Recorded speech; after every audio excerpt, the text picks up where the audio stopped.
Thank you very much to everyone for joining.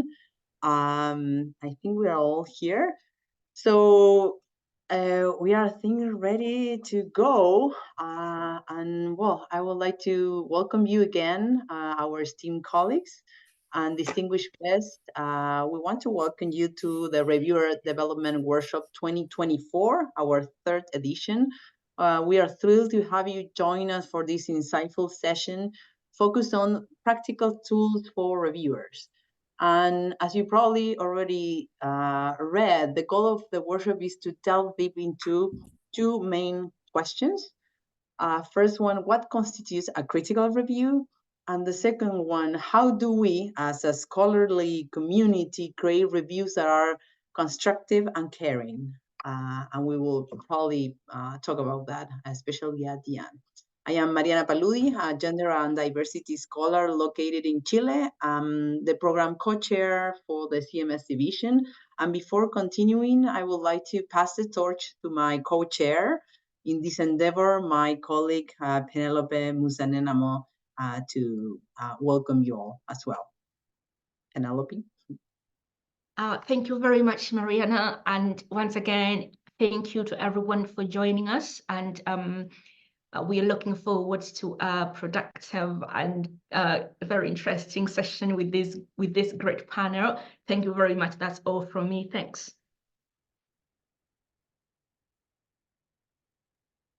Penelope, can we change the slides, please? There we go. So now, without further ado, let's turn our attention to these distinguished panelists who will be sharing their insights and expertise in the realm of practical tools for reviewers. These individuals, our colleagues, have a wealth of experience and knowledge, especially I wanted to say that Belinda and Theo have received an award for Best Reviewers at the CMS division last year. So congratulations for that. And so this time they are going to enrich our knowledge and understanding of tools, techniques, and a perspective on how to be a reviewer for our CMS community. Our first panelist will be Amon Barros from Fundación Getulio Vargas. Joining him will follow Fernanda Sauerbronn from Universidad Federal do Rio de Janeiro. Then we will hear from Belinda. I'm sorry if I'm saying it wrongly, your last name, Belinda, Zakrzewska from University of Sussex.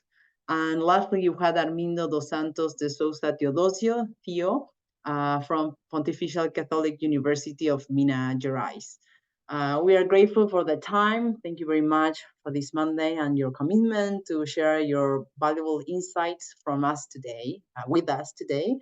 And before we start with them, and I will like, maybe we can change to the next slide. I would like to share with you what we are going to do, we were going to hear today in this workshop. So as you can see, there are a lot of topics, and I hope you as attendees leave with tangible skills and knowledge and questions. And first, after we have finished with our welcoming, we are going to start with Amon, who is going to tell us what is a critical review and how long should a review be. Then we are going to hear Fernanda talking about what are the fatal flaws to be looking out for. Belinda is going to share with us or answer the question, how do I review a theoretical paper? Then Theo will talk about how to review a methodological paper, and we will wrap up with Fernanda again, talking about how do I review an empirical paper. We are expecting no more than 15 minutes total per panelist, and at the end we are thinking about like 20-minute Q&A that me, myself, and Penelope will be organizing on the chat. And if you want to raise your hand and ask questions, we're happy to do so. And 5 minutes closing remarks after what we learn and we share today. So buckle up for this enriching experience and these practical tools. And now hand it over to our first panelist, Amon Barros. Amon, the floor is yours whenever you want. Thank you, Mariana. Thanks, Penelope. It's a pleasure to be here. Thanks to everyone who took the time to be here today with us. And of course, it's very good to see my friends and colleagues from the panel. I'm looking forward to meet you in person sooner rather than later. And of course, all of you as well. When Mariana and Penelope asked me to talk about reviewing today, I started from I guess, a difficult position because I was like, oh, it's kind of obvious, isn't it? But then I started thinking, well, let's try to think from the other way around. And I'd like to start by saying what a critical review is not. And then I think it's not so obvious when you pick up all the mistakes that you, as an author, see people committing against you. So it's not obvious at all. And I guess everyone, including myself, of course, uh, can profit from rethinking and revisiting their practices of reviewing. Maybe not Theo and Belinda, who won the award for best reviewers last year, but I guess the other people should constantly revisit their practices. So first of all, reviewing is not summarizing other people's ideas. So when you receive a manuscript to review, of course, it's important that you summarize the ideas so you show what you understood from the manuscript you read. However, you shouldn't stop at summarizing the ideas you read. So I believe summarizing is important because by summarizing, you are kind of emphasizing or highlighting what you took from the manuscript, but you cannot stop there. I guess so. This is the first thing that I'd like to say. And the second thing is that a review shouldn't be superficial, like, oh, I didn't like it, or I liked it, or something around these lines. It must be precise in its comments and trying to pinpoint what you did like and you did not like. So another thing that I'd like to highlight is that, in my opinion, good reviews bring forward at least one point that you enjoyed in the manuscript and you that you didn't enjoy and could be improved. But you need to be specific around how people could improve that point and why you did like something in that manuscript that you are reviewing. In this sense, it's not only your personal opinion that counts, although of course you are not stepping out of your own shoes to write your review, but it's necessary that you yourself reflexively engages with what you're writing by thinking, well, I don't like this or that approach, but I'm reviewing a work that was written by someone else. So this is very, very important because I myself don't like some approach, some methodological approach, some theories, but when I'm reviewing, I should not impose my personal views and my personal bias into other people's research. Also, one thing that happens often, I guess, especially with people that are starting reviewing, is when you focus too much on minor mistakes, like grammar mistakes, or some sentence that is not fully clear, and you pick those very minor points and bring forward in your review. And do not take me wrong. This is important because it shows that you are reading with care and attention, but this shouldn't be the main thing in your review. When I'm reviewing, I try to set aside minor points, like, oh, this is like the major things that you should pay attention to if you are the author that are receiving my review, and these are the minor points. So things that bother me a bit, that I think are misplaced or misspelled. So these are not like key things that not make or break your manuscript, but it's important that you pay attention to them.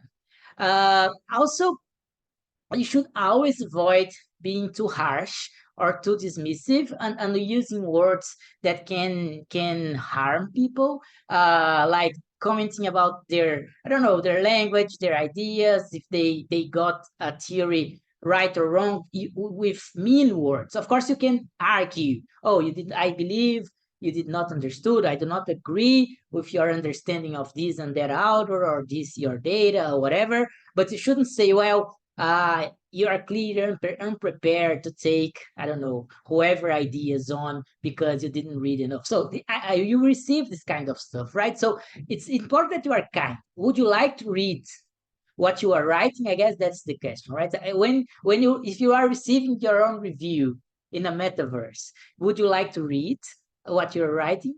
If the answer is yes, I guess you're writing a good review. Do not ignore the merits of the manuscript, especially, I guess, when you are reviewing for our annual conference. We will receive some manuscripts that are at early stages, and that's very usual. And of course, some of them will not make it to the conference, and that's the game, I guess.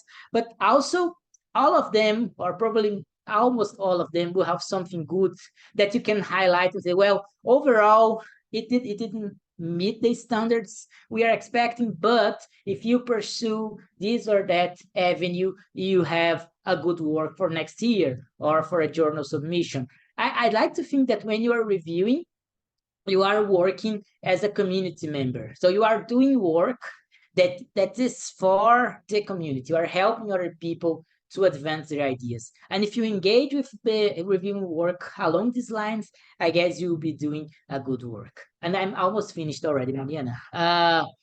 Also, one other thing that I'd like to highlight at this point is that when you pick up the manuscript, try to familiarize yourself with the theoretical arguments. What are the theories? What they're saying, and what are the claims people are making with their manuscript?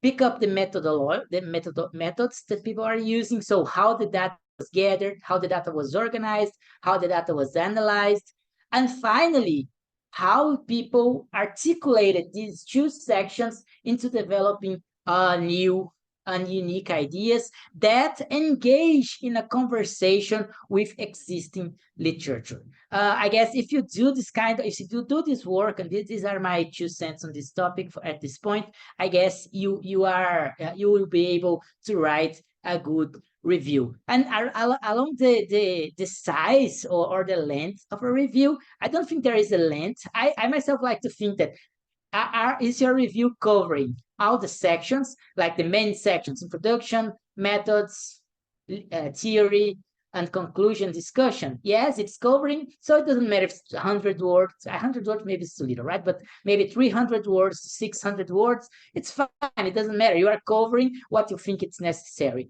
So I guess that it's not like an optimal length for a review, but the important thing is that you are covering all the sections of the manuscript you're reviewing. Thank you very much. I hope I was helpful. I'm looking forward to hear my fellow panelists. Thank you, Amon. Thank you very much. So now we have Fernanda. Fernanda, whenever you are ready, you wanted to share your screen. Fernanda is going to talk about what are fatal flaws to be looking out for.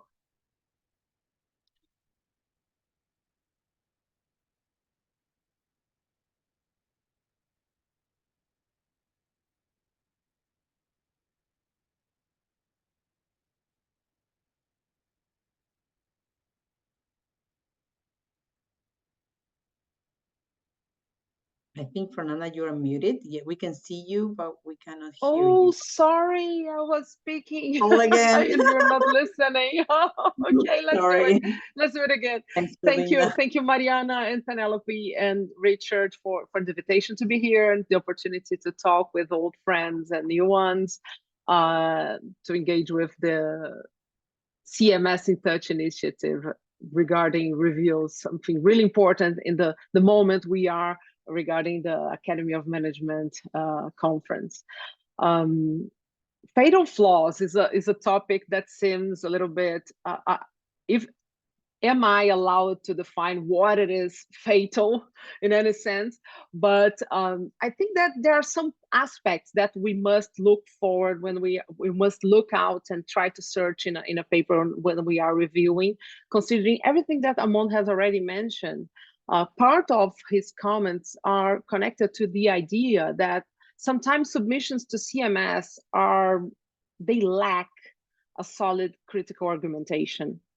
They do not sustain that paper in contextual and structural conditions of domination, not clearly addressing it. So I think that is fatal for a CMS submission. If the paper does not point out the misunderstandings and limitations of previous studies and consolidated theories, how they cannot handle properly the topic the authors are addressing. So to search for that, are they covering those ideas? Including the possibility that sometimes new members for CMS community confuses if they are dealing with issues of diversity. They think that any study on diversity is critical, or any study on environmental issues are critical, and sometimes they are not.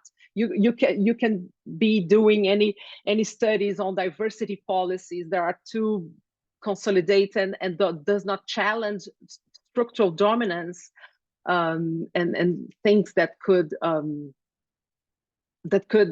we could stress with critical theories. And also in terms of environmental issues, have a paper on ESG does not challenge that practice and the way corporations are trying to get back and dominate the topics. Another possibility is that papers could have a shallow or uncritical theoretical constructions. It can be, you can have a paper submitted to CMS with that idea. Sometimes authors do not understand how they could critically challenge existing theories, existing approaches without being aggressive, but being also in the paper being constructive of new possibilities of exposing domination. And also the idea that is, when I'm mentioning the idea of being shallow, it is because it is not enough to use a widely accepted consolidated critical theorization like Michel Foucault or Judith Butler, but how are you articulating those theories with the context you are studying? It is fatal to just mention the authors but not articulate, not put out their original concepts with recent advances and challenges that other epistemologies and contexts may provide to these theories. Another fatal flaw is, in methodological terms, is when authors does not develop their reflexivity in terms of researcher-participant relationship. They do it limitedly. And when they do not problematize their role during the investigation, interpretation, and writing processes, they must disregard several alignments between the empirical approach to the study and onto epistemic conceptions. It could be fatal for a paper if they lack clarity and mistakenly treat those elements wrongly. And sometimes that kind of approach could risk subalternizing participants to the author's research design. This is the kind of worry that reviewers must have when reading the paper. Additionally, the idea of confusing in preliminary stage analysis. We know critical qualitative research sometimes can be messy, full of data that is hard to address, but we also have several submissions that are already submitted to journals, really high quality papers, but we can have people and submissions that are not dealing with this messy process. Should we reject? It is fatal. No, it is not. But the reviewer must look out to see if the paper does it have potential? What within this messy in terms of data and analysis, it is possible that theoretical empirical contribution emerge from this study. So to consider it fatal, sometimes it is to rash to authors, but you should show the authors how they could express the potential of the paper in your review and how they could improve it. So a common difficulty also is to point out the study's main contribution. So the reviewer could see the contribution is there, but the authors cannot address it properly. They are not able to write it clearly. So for me, it is not a fatal rejection, a fatal flaw, but the reviewer should point out that aspect, and also to show the authors how CMS community would be eager to read that kind of contribution their paper are pointing to. So it is hard to say what is fatal, but I think these aspects are important to look out when we are reviewing a paper. That's my pinpoint aspect in this the beginning. Thank you, Fernanda. That is great insights. We're taking a lot of notes. So we start with Belinda now. How do I review a theoretical paper? And then we will come back with Fernanda later on. So Belinda, whenever you're ready to share your screen. Thank you, Mariana. So, all right, well, hopefully you guys can see my screen. Yep, cool. Perfect. All right, awesome. So, thank you once again for inviting me to be part of this panel. I am going to share with you how do I tend to review a theoretical paper.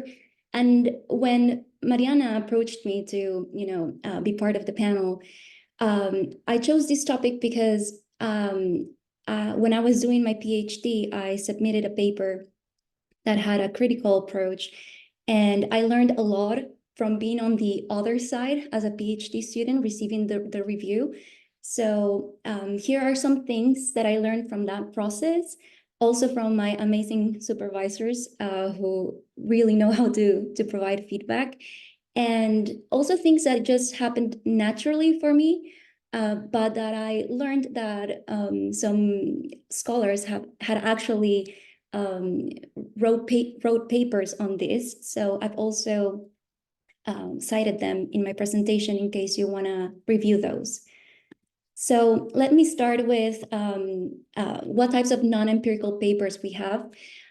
Because when we talk about theoretical papers, I took it as non-empirical, right? Then I will talk about how can we be developmental reviewers, right? When we are writing the review for a non-empirical paper.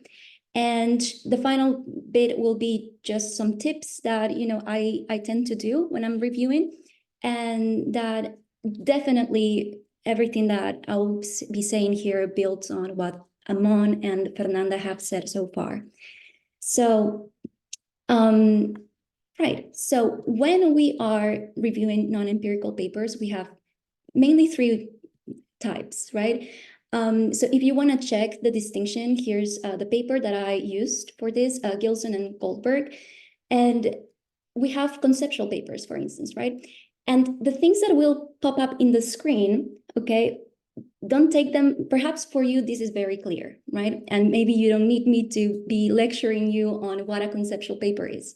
But the things that will pop up in here, I think will help you reflect if you encounter a conceptual paper, will help you reflect. For instance, is the conceptual paper, right, integrating literatures and proposing new relationships? If it's not, then point it out, right? Is this paper answering the questions, what's new and why so? Is it bridging and linking existing theories, right? And the emphasis of the conceptual paper should be the novelty and problem solving. This is different, for instance, from review papers that focus on summarizing and critiquing existing research. And they don't answer the questions, what's new or why so, but what do we know so far, right? What do we know from the literature, and where do we want to go from here? So you might be proposing future research avenues. So the idea here is to summarize and evaluate theories and do some synthesis and propose future directions. And the final one is like the theoretical paper that is proposing new theory.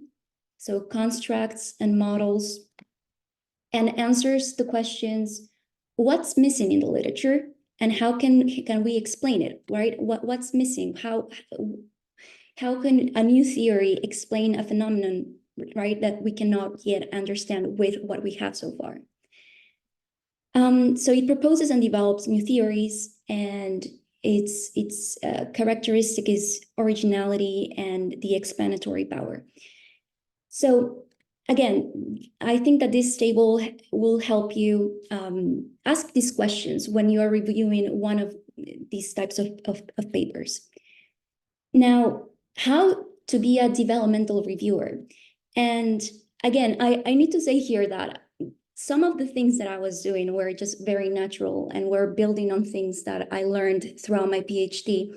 But I also found that there are papers that talk about it and in a more systematic way.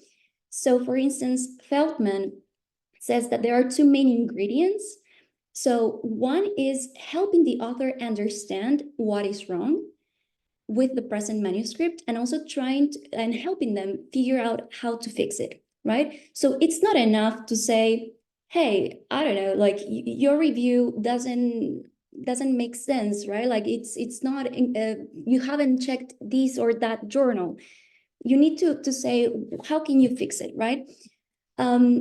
And Ballinger and Johnson, they talk about the 4 R's of reviewing. And again, this speaks to what Amon was saying before. So respect, right? Treat authors with respect and courtesy. So Penelope wrote it in the chat saying like, you put yourself in the position of the author, basically, right? Like, would you like to read that review if you were on the other side? Offer reasons as to why you are raising problems, right? So why is this important? So maybe for you, let's say the future avenues perhaps don't make sense, but for the author, they might. So give your reasons as to why you think these are not good future research avenues, explain them, and this also resonates with what Feldman was saying, recommendations. Try to propose things to the author so that they can fix that problem, right? In the other round of R&R, for instance. And the final one is recognition. So identifying kind of like the most insightful and interesting aspects of the paper, pointing out like what you liked, and also how the authors can build on those strengths. So I'll give you an example, like this is a real life example of what happened to me when I was doing my PhD. I sent this critical paper. It was a conceptual paper. Well, let me correct myself. It was a review paper. And I was, using a critical lens, but I had a problem with my methodology. So the reviewer wrote this. I am not convinced that choosing only top-ranked journals was justifiable. On the one hand, this selection reiterates the position of power crystallized by rankings. Maybe a clearer picture of the field could have emerged by picking other journals, even if they were only ranked as 3 on the AJG list. So you can also try to put yourself in the position of this reviewer, right? Like how this reviewer was being critical, right? Since we're all part of the, this is a CMS workshop, right? So how can we be critical about this? And I didn't realize when I was writing this paper that I was actually reinforcing the positions of power by only choosing 4-star journals. So I really liked this review because on the first hand, right, on the one hand, it pointed out what was wrong, and it was with respect, right? I am not convinced. This reviewer didn't say, you're wrong, no, right? No, I am not convinced this is justifiable. Then she said, or he said, this selection reiterates the position of power crystallized by rankings. So it's he or she is providing the reasons as to why this is not okay.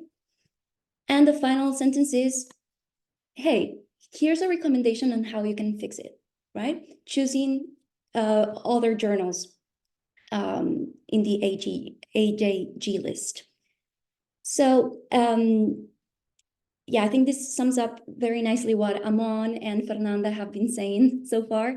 So just to wrap this up, I will tell you what I do. Like I'll give you a picture of how I write my reviews. So in the first paragraph, first of all, I thank them. I really like when you get the chance to review a paper, I feel it like it's a privilege. So I thank the authors, right, for having the opportunity to read their papers. I also provide a summary of the paper. Like Amon said, it is very important to state what you have understood from what you have read.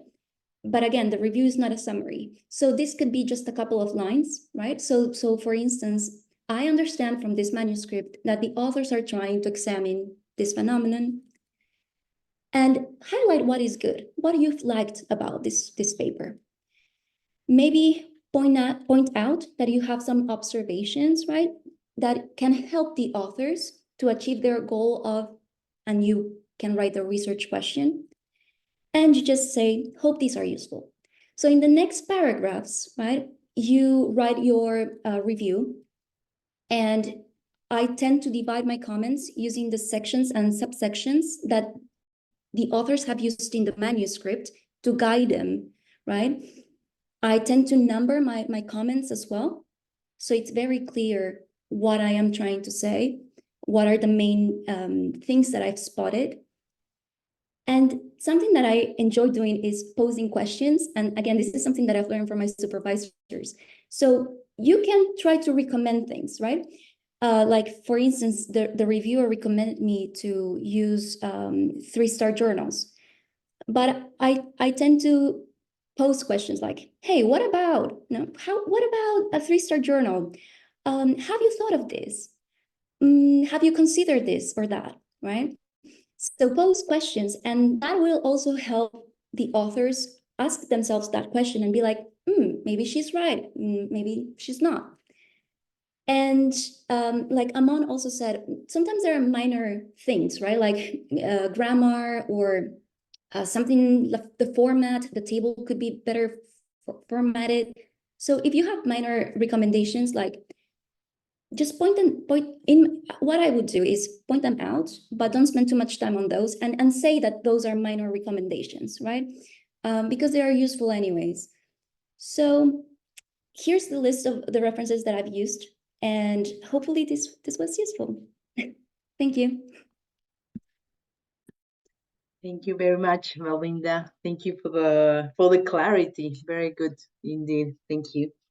There are probably, thanks for the chat for Penelope, and there are probably questions popping up. So everybody, if you have a question, don't wait for the Q&A. At least you can put it on the chat, and we can address that at the end of the workshop. So now, so we go with Theo. How do I review a methodological paper? Whenever you are ready, Theo.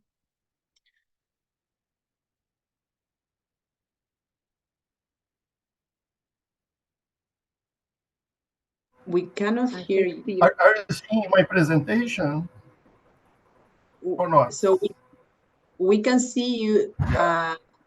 Can you put it into like full screen? I put in the full screen now. Are you seeing now? We Or not? don't. I don't see it full screen. I see the presentation. But wait a minute, they are not change my presentation, the slides. Let's try another way here.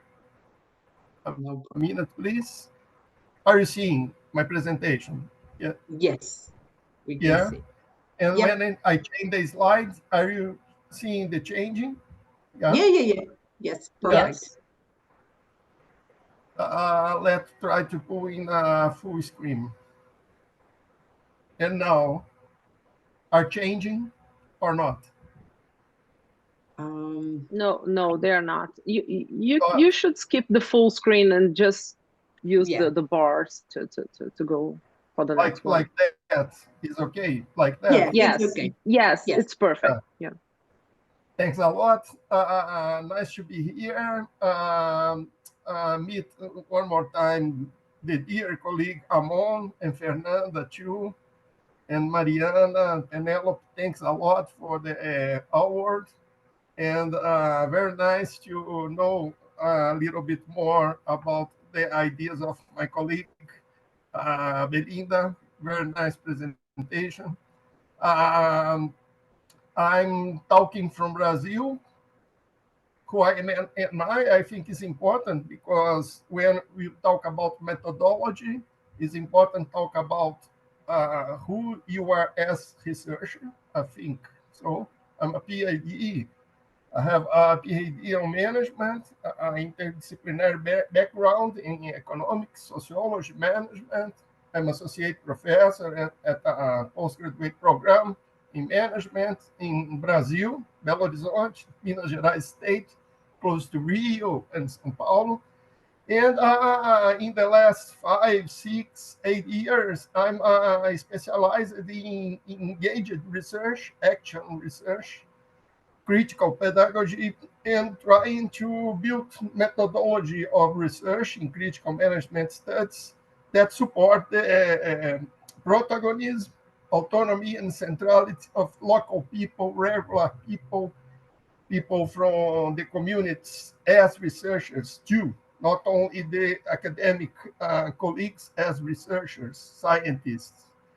And I work with environmental corporate crimes, environmental racism, epistemologies of the South, and not mainstream methodologies as, for example, social cartography and new social cartography in Brazil with indigenous communities, ex-slaves that run away and formed in the past quilombolas communities from Black people, favelas, small farmers. So my main question here to discuss, proposed by the chairs here, what it was. How do I review a methodological paper? But I bring some more questions here. How do I review the methodology in any paper? In a paper without methodology. It's possible you have a methodology in a paper without methodology issues, topics, specific topics. What's the role of the methodology in research, in management research, in critical management studies? I try to discuss all these things at the same time because I have been reviewing in the CMS division, I think, in the last 10 years. And I don't remember to do a review of a methodological paper, only a methodological paper per se. I think the first time will be this year because I have a methodological paper to review now. The whole of the methodology, the methodology whole in a research, in a critical management research. I think the most important thing is the connection between theory, field research, subjects in the research, not only the researchers, but local communities, local people, and the real life of communities, for example, is a quite important whole. The methodology mix all these parts and makes these different parts work well done in a research. Offer a wide look at strong connections between theory, field research events, and analysis. Justify the methodological choices in the field research. And most of the time, you need adaptive research methodology because when you do empirical research, for example, field research, we must change the methodology. And most of the time, or sometimes, when the authors present the methodology parts in a paper, for example, they don't explain very well this kind of adaptive or specific methodological choice and change during the field research. Present the fragile aspects of the research, controlled bias, for example, present the research and the group research. And you need to critically think about why some papers in management studies or even in critical management studies does not point clearly central aspects of the researcher.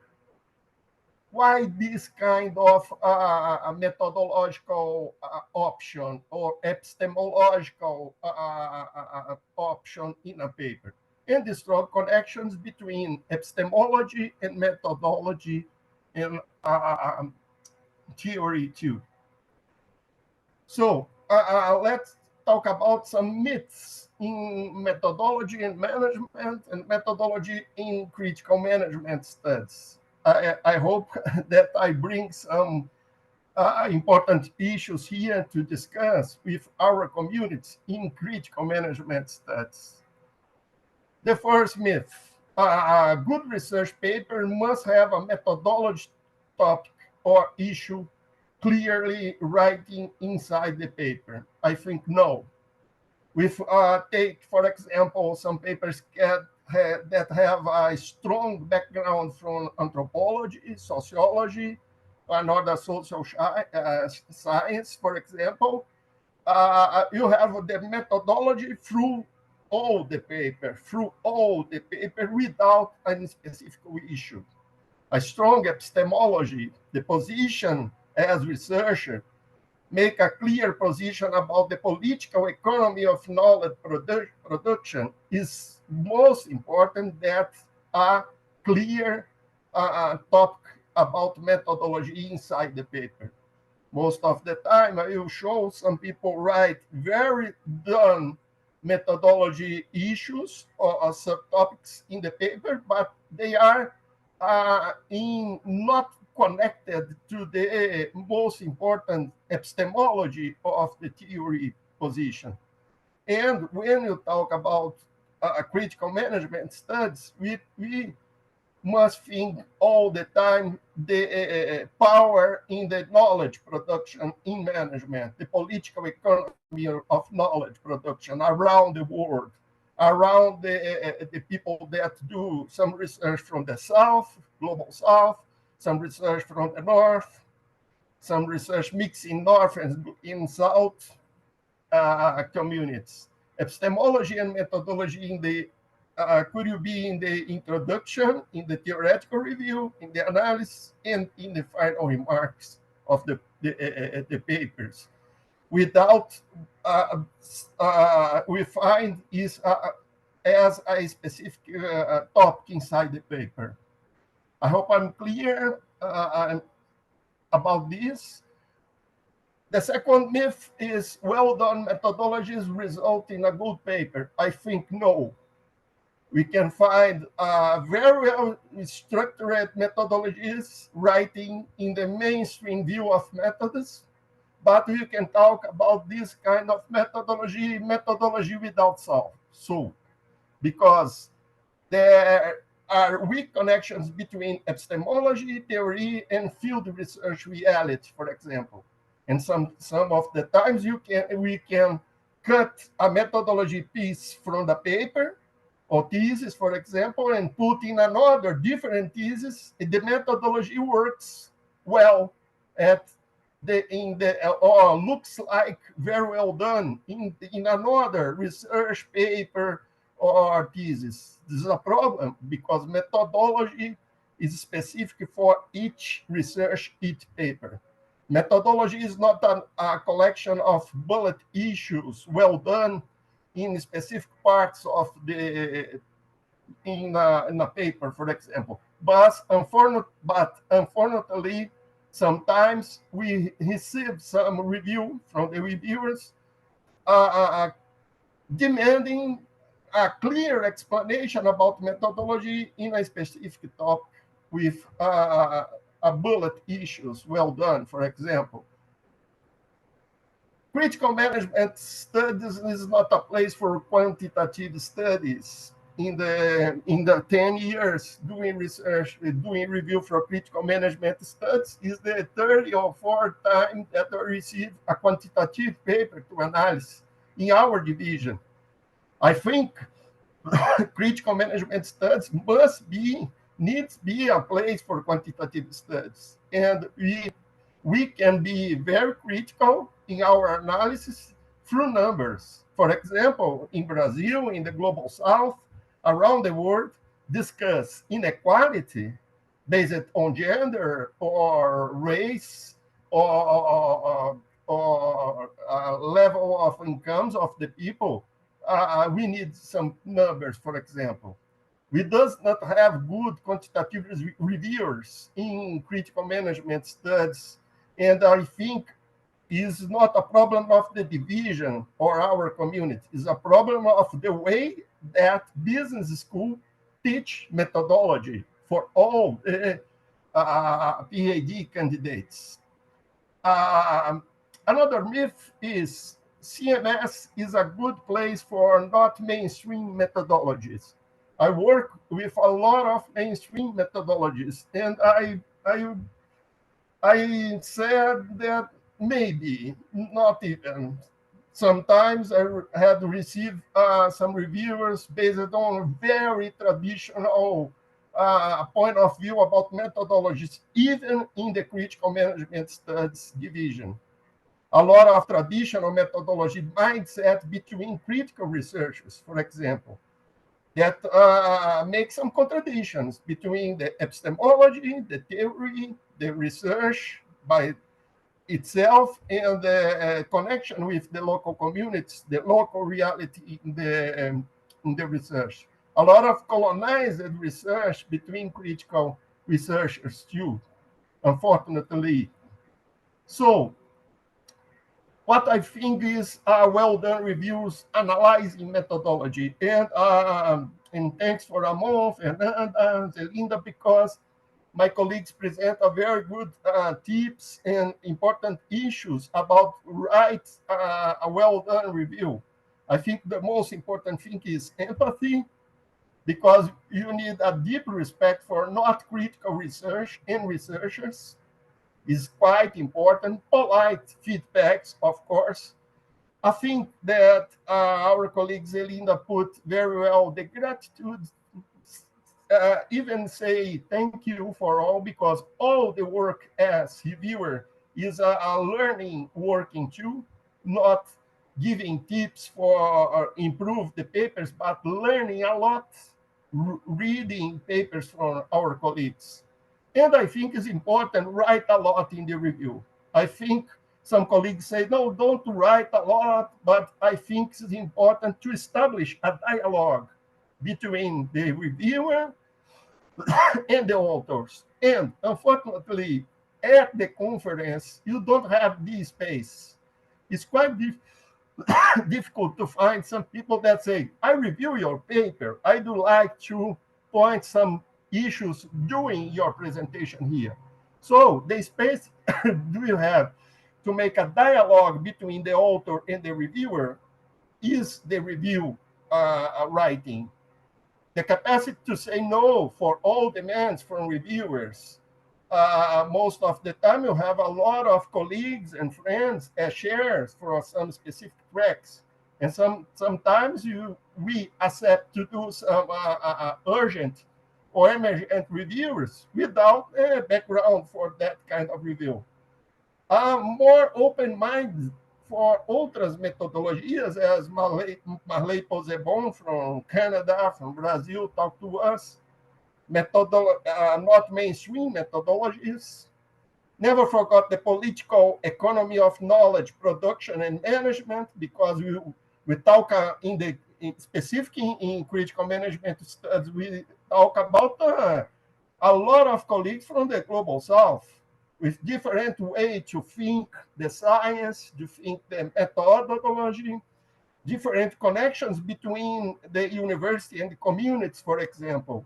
So you need not forget this kind of political economy in management, of knowledge production in management. A more open view and mind for quantitative studies, and do not demand another research in your review, because sometimes when you point a lot of problems about methodology in another paper, some people, some reviewers ask to us to do another research. You must think about that research that have been done, and not propose another research that most of the time never will happen in the future, or never will be done at research. Um, why you will not find many papers about methodology in critical management studies? I think it's a problem not only CMS division, but of the business school. It's connected to a that we teach methodology in our business school. Is even the traditional way, and a specific class with all the people together by singing the same song in even the same way, and that people that do works not mainstream methodologies is putting as a ugly side of methodology or a strange side of the methodology. Some people here in Brazil, some colleagues talk to me, most of the time, people that do organizational analysis do social analysis as engineers, looking for objectivity, not contradictory, and not reflexivity analysis about social complex problems and phenomena that needs reflexivity, as Fernanda and Amon has pointed. A conservative mindset between management and scientific community. And a big example of this is a big mistake that most of the management communities do about the Robertin book and writings about case studies. Case studies by Robertin is not appropriated to critical management studies, qualitative studies, but some people take Robertin as, in your book, as their book as a Bible, for example, for case studies, is a problem. Methodology as a boring issue in our normalized papers. Sometimes some people thinks I must write this, because I must put this kind of things. And people talk about the theory of methods in the methodology issues and don't explain why to do some specific choices during your data collection, your data analysis, your devolution for the communities. Another point that we in management studies and critical management studies are very poor in how to return with our results of research to the communities, or do the research since the first time with the community, not by or for the community. And I talk about this. Sometimes you find interchangeable methodologies valid for any paper. Is a problem in a methodology. Thanks a lot to be here and share some problems and perspectives about review, because you find a lot of workshops about how to do write a very good paper and how to do a very good review. But these workshops, most of the time, are for publishable papers as space of colonial scientific power is spread, trying to normalize and make one way only to do methodology, structure, very good paper in management, for example. Review is a voluntary work, not valuable for the scholarship most of the time, and thanks for the division for the award is quite important to me.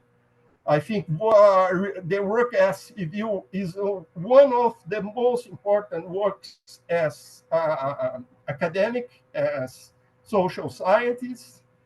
And most of the time, we here, even in critical management studies, we have a reduced research repertoire. We are not very good prepared to work, for example, for image, social cartography, arts, and another kind of analysis that are not through the interviewing people during research. You must make strong another kind of collections of not mainstream methodology repertoire.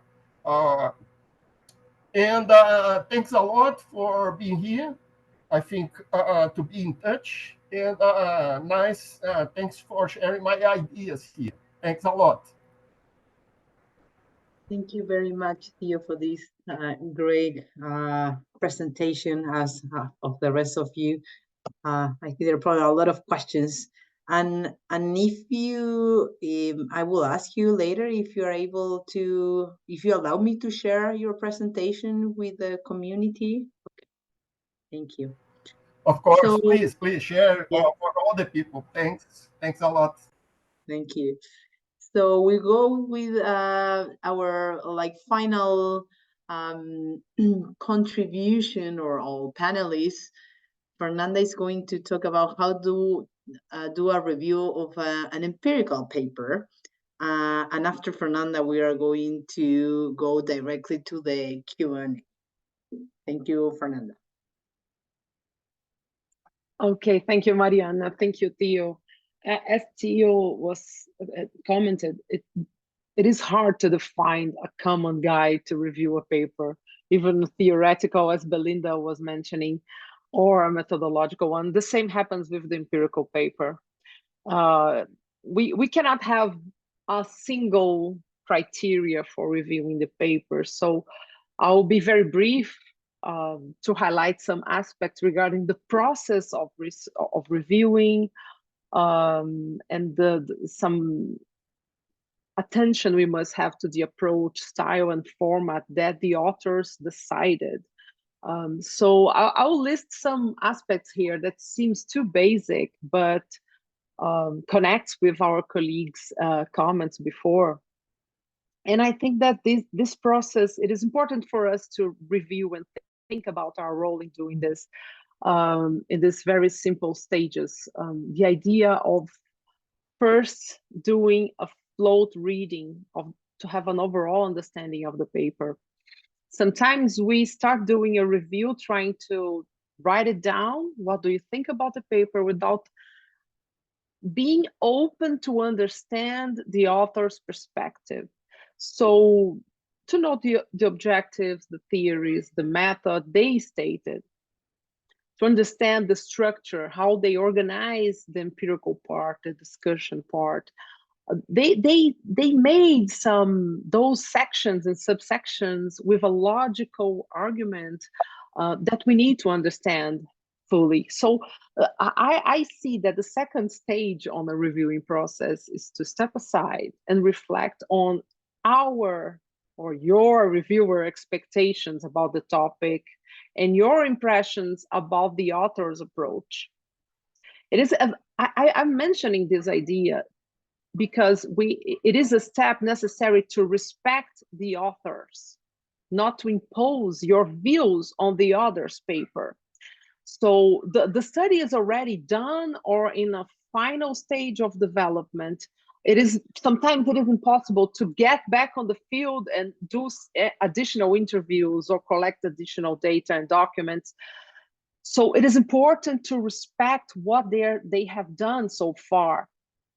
So this step of reflecting on your expectations, it is important to fully have a contributive and developmental role, as Belinda was mentioning, to think of yourself, what kind of discomfort the papers brings to you, and try to not impose yourself on the author. So it opens to the third aspect, to be open to contexts, theories, and writing styles that you are unfamiliar, to not colonize ideas and have with dominant theories and dominant ideas regarding critical papers. So, and we need to recognize that the critical field is increasingly advancing by exposing ourselves, all the studies, to unusual perspectives, different voices, alternative spaces, and different kind of problematizations that we are not used to. So respect what authors are bringing that are different from what you expect is important. So it is necessary to see the review as a journey that you are doing with the authors, without imposing your previously defining view of what is valid on the topic with the theory regarding context, which context is valid or not. You know, we have so much power being a reviewer, and you have to be careful on not being abusive again, reproducing structures of power that fields, the academic, the scholarly fields have. So it is important to just think about the fit of the study with the CMS community. The CMS members would be happy, would be interested in reading that kind of study. So then you can have a deep reading and organize your review. Belinda suggested wonderfully what kind of paragraphs you should have, what you should highlight. So you could have a more structured way of doing a review, or a more flexible writing to the authors too. It also depends on what style the authors did embrace it in their text. If they had a structured paper, you can do a structured paper. If they are doing an ethnographic work, you can also be flexible in the way you write your review. They will be open to that kind of, and not expecting a more traditional kind of review. So being aware of the style of the review, the text you are doing. So to organize and do that kind of deep reading, sometimes you not only have alternative critical papers, but you have more traditional ones. And what I think, there is a paper from Sarah Tracy, I don't know, our group here is familiarized with. She has a paper on the 8 big tent criteria for qualitative research. You don't have to go through all the topics Sarah Tracy pointed us, but it helps you to think of aspects of the empirics on a paper regarding the worthy topic, the rich rigor they embrace it in the methodology, and in the analysis, the sincerity, how they use self-reflexivity about values, biases, inclinations, transparency, and having credibility in the analysis on how to present the data. To use thick description, concrete details, explanations, triangulations, expose multivocality regarding the topic. Of course, that kind of suggestions Sarah Tracy is doing are more connected to qualitative, interpretive papers, but those criteria can also be used in different papers too. That the idea of credibility in any study can be applied to, and also resonance, how you can use evocative representations, transferable findings, being aware of ethical issues. How could you stress ethical issues in the paper you are reviewing, and demanding the authors to have meaningful coherence in the proposition of the paper.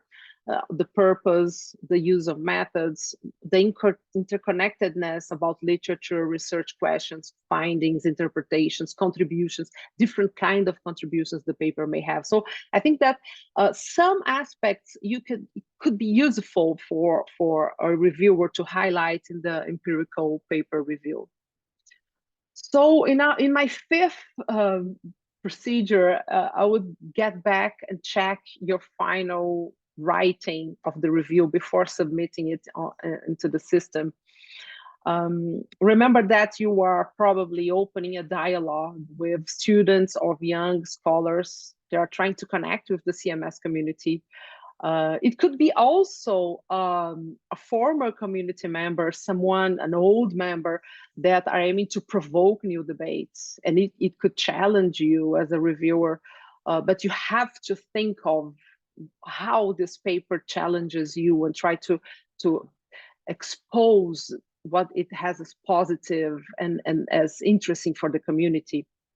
An important aspect in writing the last review is also that you could be reading a paper of a free writer, someone that is submitting to CMS at Academy of Management of a critical journal, thinking that the bar is lower and it's easier to be approved. So you should not be rash to that kind of paper, but it is important to point all the aspects you are seeing in the submission. So regardless of the outcome, if it is you suggesting an approval or a rejection, you must adjust the tone of your writing if necessary to be clearly understood and highlight the expectations of the community, and also be kind, be generous, share knowledge with the authors, all that you know in the topic about your previous readings. Be generous. That's the idea of the community, to build together. So it is important to point out the potential for debate and attention that the study already has or could have for participants in the CMS division or any critical journal. I think that's the main topic of any good reviews in any outlet, regarding empirical papers, how these empirics may help us see things that from our standpoint, from the place we are not already seeing, and it's there. It can be illustrative, it can be theoretically constructive or methodologically contributive. Okay, that's my some aspects I would like to highlight regarding empirics. I'll not take longer. Thank you, Mariana and Penelope. No, thank you, Fernanda, for your thoughts and your contribution as well. So before I allow you to to think about questions and curiosities you want to mention, I just wanted to thank you, the four of you, and say that you did a great job in opening up what for me is a black box and a lonely process, which is the one of reviewing, because we don't review in a group.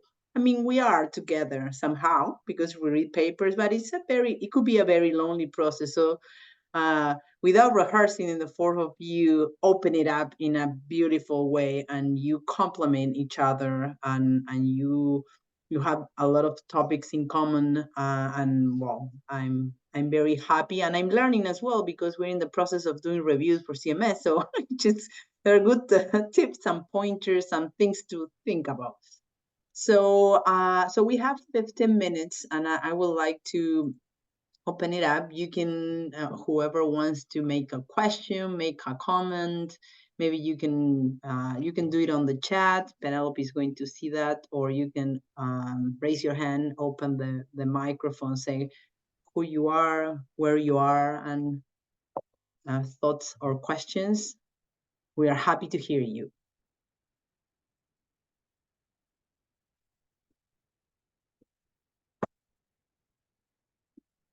Yes. Hi. Yes, this was a very good presentation by everyone, and I really enjoyed it. Excuse me. I actually remember this one. This was from years ago, and this was some of the earliest AOM reviewing advice. Like, what is the diamond in the rough? What is the one thing within the paper that you could really bring out and make very good, and something that really shines within the paper? And that's something that all of these presentations really remind me of, that very old advice that was given to reviewers a long time ago. That's just a comment of mine, because I remember that, and that is actually something that I've been trying to do. I don't know how successfully I do it, but I do try to find out, like, what is the thing about this paper that I could really improve the most? What is the thing about this paper that could really make it shine? Here is something that I do think about, and this is because, even as a CMS scholar, we are not familiar with all critical theories, and especially when you're dealing with a paper whose theory you are not completely familiar with. What do you do in those situations?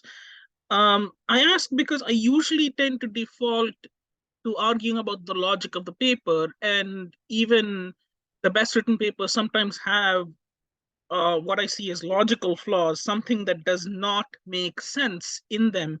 But is this a very good approach? Is this the approach that you would recommend? If you come up with a paper where you're not completely comfortable with the theory, or in which you don't feel like, okay, I cannot review 100% of this paper, but I'm going to do the best based on this point, what would you do with these circumstances? Thank you. Thank you. Whoever wants to start, the floor is yours. So, Amon. just a quick reaction, I guess.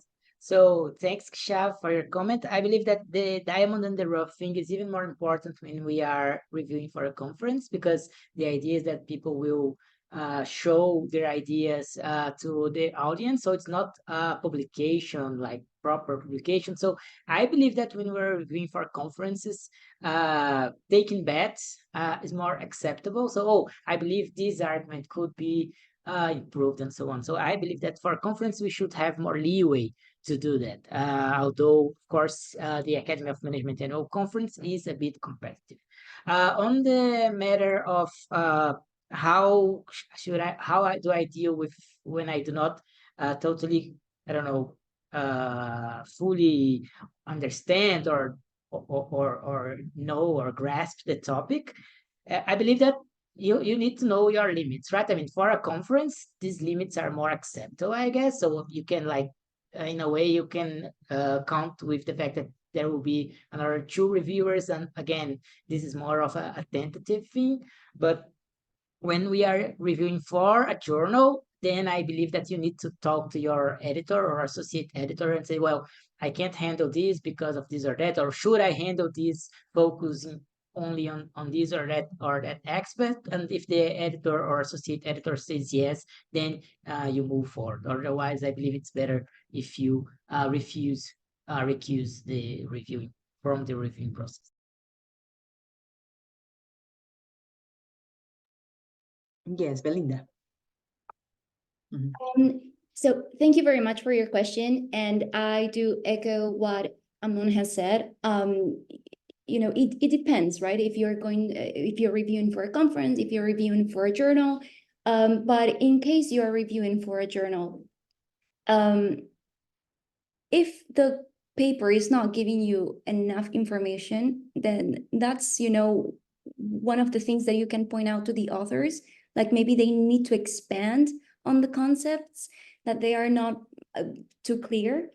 And something that I haven't done it myself, but you know, in these papers that I've cited in my presentation, sometimes they recommend checking out what the theories are and kind of familiarizing yourself, but also knowing your limits, right? Because you cannot spend 1 week or 1 month reading all these papers. So you also need to set like, how would you call it? A limit, right? To what you are doing. And the third option would be just simply talking to the editor and perhaps rejecting, you know, the role. So I think you have various options and you need to wait what's, you know, the best approach to follow. Theo, and then Keshav. Yes. Thanks for the question. I think it's quite important because we as reviewers, we have doubts all the time. You don't have short and clear answers for all the things that you see during a reviewing process. I would like to support the Belinda and Amon perspective, and said that it's quite important to establish a dialogue with the chair of the division. For example, in this case, I will write for the organizers. It's not a very good super paper, but I think this paper has some things that will bring audience and start important debates inside the CMS division. Most of the time, I think in a paper for a conference, for example, is responsible not only to present a clear and final research, but to bring new issues to establish new dialogues. So we need to be tolerant. You need to support some weak points in the paper, but think if the paper has very good issues to start a more very good debate inside the division, side by side, and other colleagues in the division. And I write to this clearly for the organizers. Oh, see, it's not a good paper, but you can put in this final program and you have audience and the people you make a very good debate about these issues. Is that? Yes, Kecha. Oh, I actually want to say thank you to Amon, Belinda, and to Theo.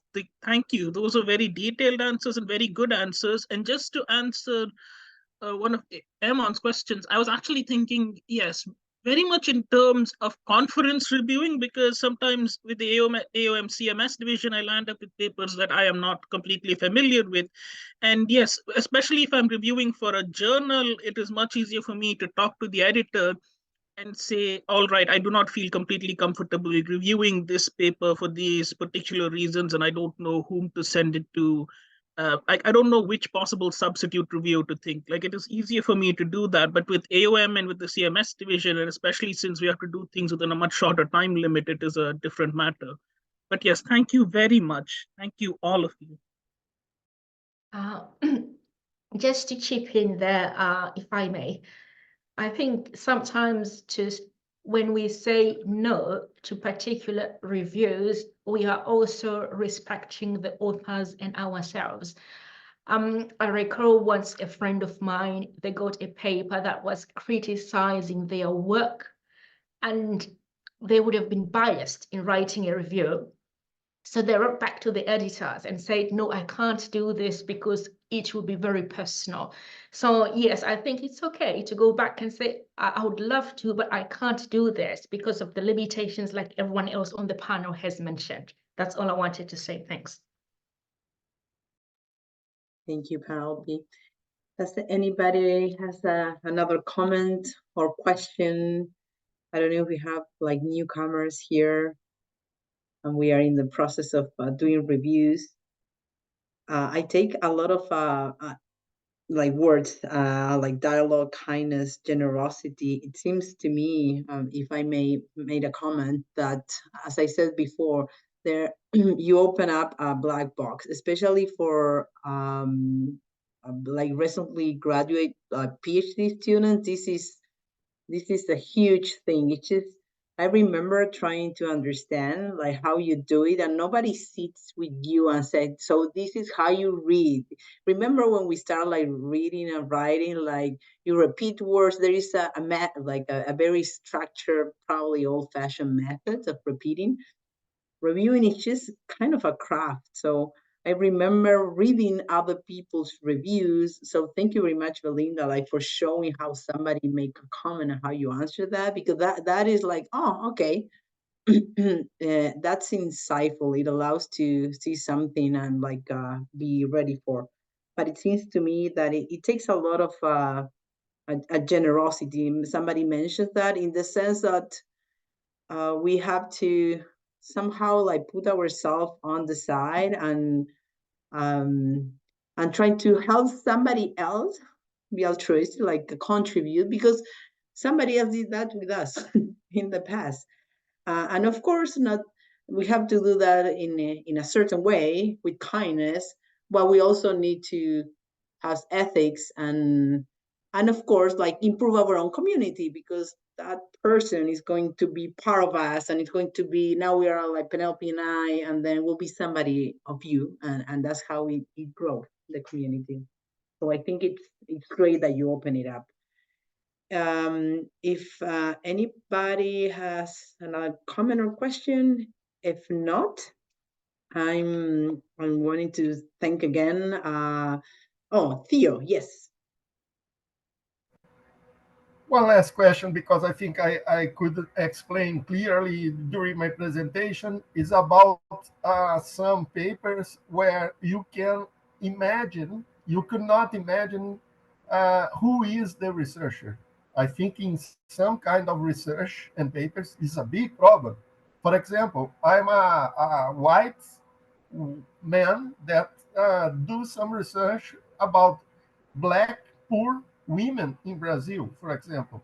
I need present myself without identification, of course, to talk about a man, a white man, to do some black women, colleagues of research about poor black women in Brazil. So in sometimes it's quite important to present the research group at the methodology, but most of the time even in critical management studies, the profile of the research disappear inside the paper. And I think it's a very important problem because, as Penelope has some comments in the chat, we can find in this case a methodology without soul. So the soul of the methodology, I think, is connected to this kind of problem, for example. And thanks a lot to be here, Mariana, and thanks to all the people. It's very good debate, and I'm really happy to be here with all the people here. Thanks. We have like three, like there is another thing. Do you want to read it, Penelope, or? Yes, there is a question here from Keshav, and he says, I have a follow-up question since reviewing is, as you say, a craft that we develop from others.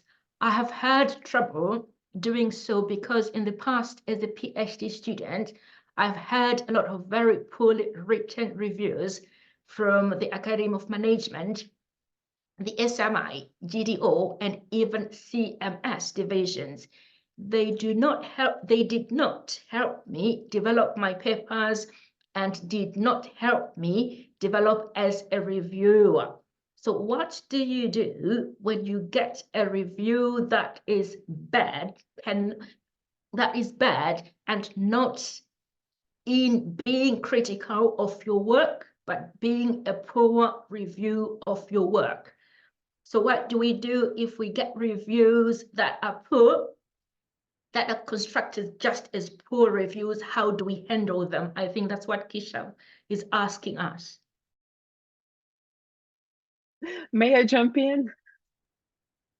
Go ahead. I would say, Keshav, this is a very tricky question, because when dealing with conferences, we have a huge difficulty in finding reviewers, and even bigger to find good reviewers that will take a full consideration of the paper and attentive reading.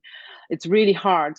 The only incentive that we have is the award for best reviewer, and the authors could evaluate the review they received. So you can give us feedback, but it doesn't mean that the reviewer will be out the system the next year. What we should have that kind of power in our hands. We can, in certain terms, reduce the number of reviewers, but it will increase the work for every reviewer that stays in the system. And we know it's a voluntary, unpaid, unrecognized work.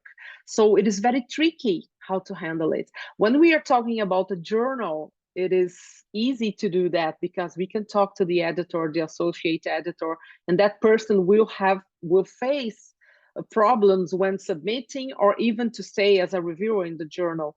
But for the conferences, we have limited power, but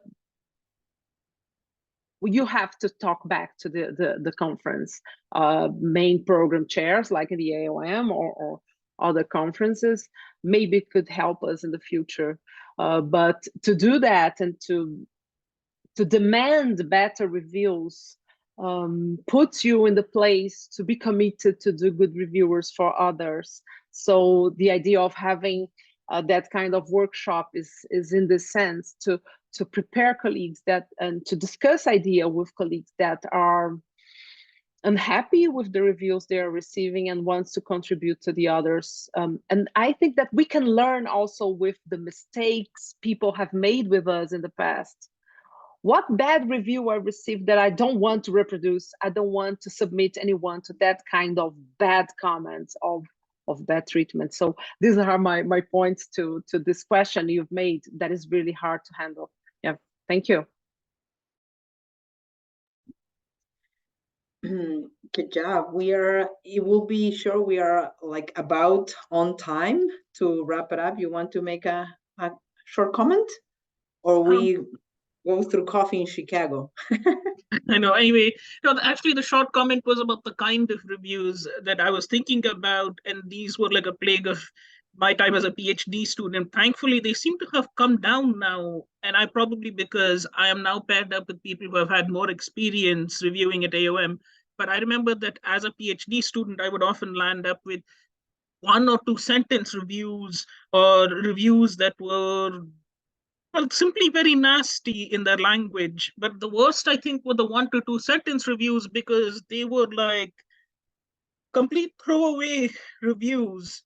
And it made me feel very upset because I thought, okay, here I am, I'm new to this craft, I'm trying to put all this effort into it, and somebody else is here reviewing my work, just putting in 1 or 2 sentences. What is the point of me doing, like, just as you said, unpaid and unrecognized work if all I get is, I get absolutely no guidance on how to do better, and the kind of reviews I get are from people who really don't care. Does this make sense? It No, does. I think that the sense is connected to our ethical commitment to the community we are in as a member. Doesn't matter if you're going to receive a bad review, try to get this reviewer out of the system, but keep doing your good work. That's the important message you have to keep, because we need, do to the others what you would like to receive.